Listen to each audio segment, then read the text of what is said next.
Have you ever wondered why society still views single women as lonely or unfulfilled?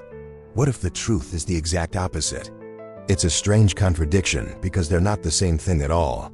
And yet society clings to this idea relentlessly, especially when it comes to women. In her work, she describes the concept of Restful houses, who has extensively researched the lives of single people, makes a compelling case for this distinction between solitude and loneliness. Time spent alone fosters emotional strength, helping women process their thoughts, reflect on their goals, and approach life's challenges with renewed perspective, instead of seeing solitude as something to escape from, because it flips the script on everything we've been told about happiness, particularly for women. Instead of imagining solitude as a void, we can start seeing it as a way to grow, recharge, and truly live. Which raises the question, what makes these women happier than so many of their partnered counterparts? That's where we're headed next. Many of these women see it as a source of power, a way to center themselves and develop emotional resilience. She explains that true loneliness is a feeling of emptiness or disconnection, but solitude is something far more positive. It's about enjoying your own company, pursuing your interests, and taking ownership of your time. Women who embrace solitude often develop what DePaulo calls joyful autonomy, finding satisfaction in the freedom to live on their own terms, without the compromises that often come with being part of a household. Spaces that women create for themselves. Living alone doesn't mean living in isolation. Many women balance their solitude with meaningful connections. They maintain strong friendships, build supportive communities, and invest in social networks that enrich their lives. It allows women to move away from outdated expectations of what happiness should look like and build lives that reflect their authentic desires. This is why many of them don't just tolerate being alone, they thrive in it. Unlike the stereotype of loneliness, these women thrive by choosing when to engage with others and when to withdraw, creating a sense of control over their energy and emotional well-being. Independence in this sense isn't just peaceful, it's empowering, designed to nurture and recharge them. These aren't just homes, they're sanctuaries, purposefully built around aesthetics, comfort, and self-care. Bell suggests that for women living alone, their surroundings become an act of self-expression, tailoring their environment to align with their mental and emotional needs. It's a deeply personal practice, and for many, it creates a sense of belonging that comes from within, not from external validation. From films and novels to casual conversations, the image of a woman living alone is often painted in shades of sadness or incompleteness, as though her life were a puzzle with a missing piece. But what if that piece isn't missing at all? What if she's already complete, and her solitude isn't something to pity but to celebrate? In this video, we uncover surprising research that shows women's happiness is tied to others, usually a romantic partner or children. Who choose to live alone are not only thriving but are the happiest demographic, or the idea that a woman living alone must be lost, but research tells a very different story. Why this reality might just change everything you thought you knew about happiness and independence. Have you ever noticed how often being alone is equated with being lonely? There's a stubborn cultural stereotype that insists a woman, you've seen it before, the tragic spinster trope solitude, when embraced intentionally, can act as a mental reset, waiting to be rescued by a partner.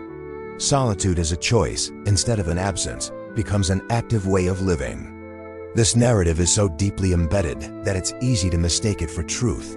In reality, studies are showing that women who live alone often report a sense of satisfaction and peace that challenges every assumption about fulfillment. Author and journalist Porna Bell offers an intriguing perspective on this. Psychologist Bella DePaulo, this autonomy has a way of opening new doors. It also nurtures a sense of clarity. What's truly fascinating is how this redefines the idea of fulfillment. So why does all this matter?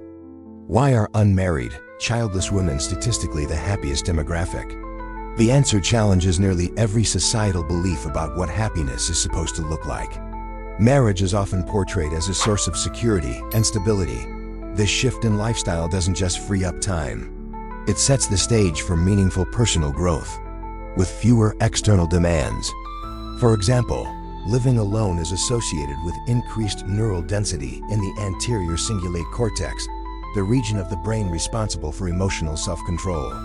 This heightened capacity for managing emotions doesn't just help in moments of crisis. It translates into a more balanced, peaceful outlook on life.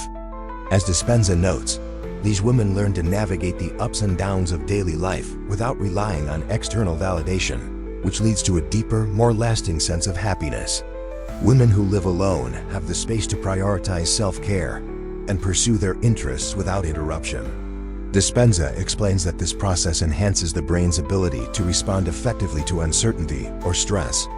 The changes in brain chemistry foster a deeper emotional independence.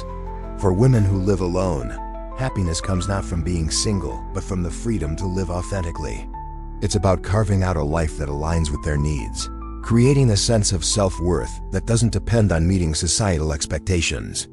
Which raises the next question: how do women embrace this lifestyle fully, especially when external pressures often suggest they shouldn't? Dispenza observes that women who live alone develop what he calls emotional resilience circuits, which help them move through discomfort and disappointment with balance and clarity.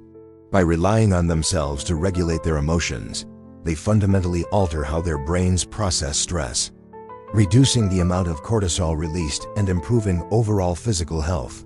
For example, when faced with a potentially alarming situation, such as an unexpected noise in the house, women who live alone develop stronger neural pathways between the amygdala, responsible for processing danger, and the prefrontal cortex, which regulates decision-making and fear.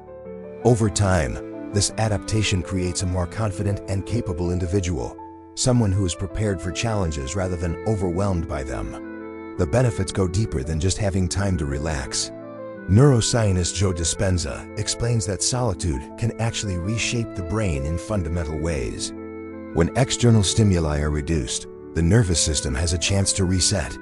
This process, known as experience-dependent neuroplasticity, allows the brain to forge new pathways, strengthening its ability to adapt and respond to challenges. For women who live alone, this leads to greater emotional resilience and improved mental health, offering companionship and financial partnership. But for many women, the reality looks very different.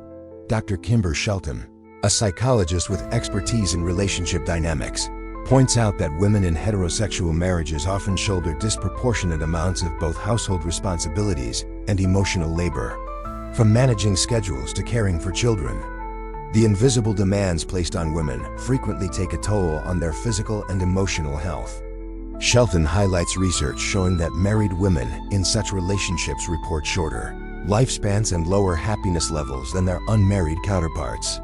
The reasons for this imbalance speak volumes about how independence, or the lack of it, affects well-being. According to Paul Dolan, a professor of behavioral science and author of Happy Ever After, data shows that unmarried women with no children experience higher levels of happiness than any other demographic. This stands in stark contrast to the narrative that assumes marriage and motherhood are necessary ingredients for a fulfilling life. Instead, Dolan's findings suggest that societal norms don't necessarily align with reality, particularly when it comes to women's well-being. The paradox becomes clear when we reflect on traditional expectations. Living alone eliminates these pressures and instead creates an environment where women can focus on their own needs. Dispenza's findings are fascinating because they show changes happening at both the structural and chemical level in the brain. Another key benefit comes from the production of brain-derived neurotrophic factor, or BDNF, a chemical that helps create and strengthen neural connections. This isn't just about problem-solving or maintaining calm under pressure. So while the world may cling to traditional ideas about relationships being the cornerstone of happiness, the science tells a different story.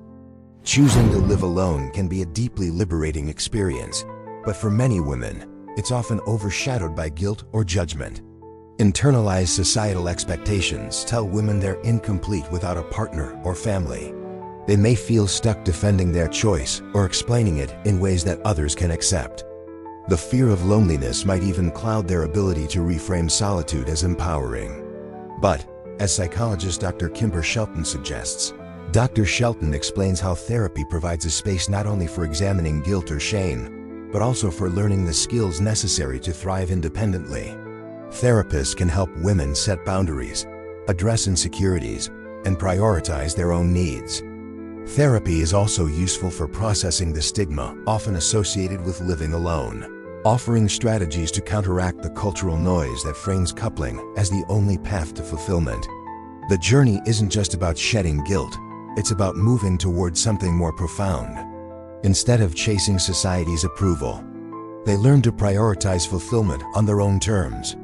Independence like this requires courage, but it breeds something transformative: the ability to live authentically and unapologetically. Living alone, then, doesn't need to symbolize waiting for something or someone. It becomes a declaration, a way of saying, "I'm enough, exactly as I am." And that kind of empowerment changes everything. Here, self-discovery becomes the focus, an exploration of what genuinely brings joy rather than what others expect.